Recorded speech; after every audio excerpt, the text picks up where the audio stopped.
आणि पुनरुत्थानानंतर पुन्हा काही त्याला ते सर्व काही गौरव वैभव सर्व त्याला देण्यात आलं. म्हणजे आता त्याचा क्लेम त्याच्यावरती काढण्यात झालेला आहे. पण त्याचं ऍक्च्युअल इम्प्लिमेंटेशन जे आहे, अंमलबजावणी आहे, ते कधी होणार आहे?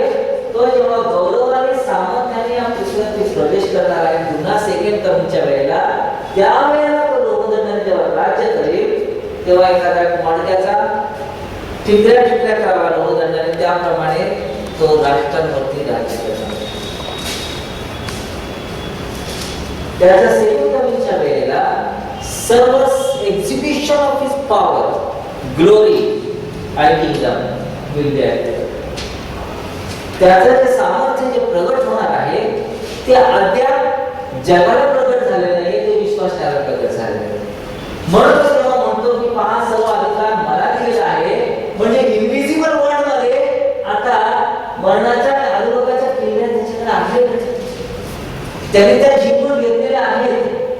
पण हे कुणाला अधिकार आहे? आता डेलिगेटेड ऑथॉरिटी येशू ख्रिस्ताच्या द्वारे विश्वास करायला. तेव्हा येशूच्या नावात सैतान थरथर कापणार. सर्व अधिकार जो आहे त्याचे अंमलबजावणी, इम्प्लिमेंटेशन आज या काळात येशूच्या नावात विश्वासाला मंडळी ही अंमलबजावणी करणार आहे.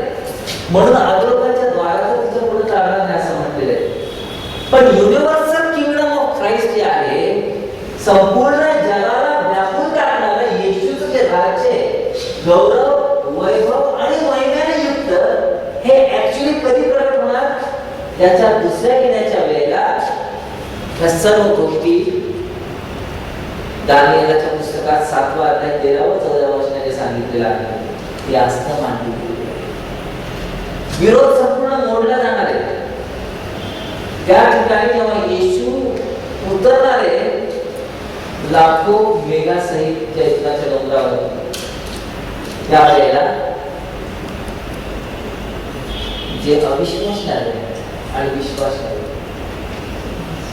तेव्हा अविश्वासणाऱ्यांचा वाटा पृथ्वीवरून छेदून टाकला जातो. सर्वजण थरथर कापणार त्याच्या पुढे. आणि मग त्यांना कळेल की बाबा हा गौरवाने आणि वैभवाने आलेला जो ख्रिस्त आहे, त्या ख्रिस्ताच्या पुढे आता आपण वाचू शकत नाही. तेव्हा त्याला त्याचं हे जे गौरव प्रगट झालेलं जे गौरव आहे हे दिसणार आहे. पण त्याची जी प्रॉफेटिक जी शॅडो आहे, प्रॉफेटिक विजन आहे, ते दानिएलला तेव्हा देण्यात आले. ख्रिस्तपूर्व ही घटना दिलेली आणि येशू ख्रिस्त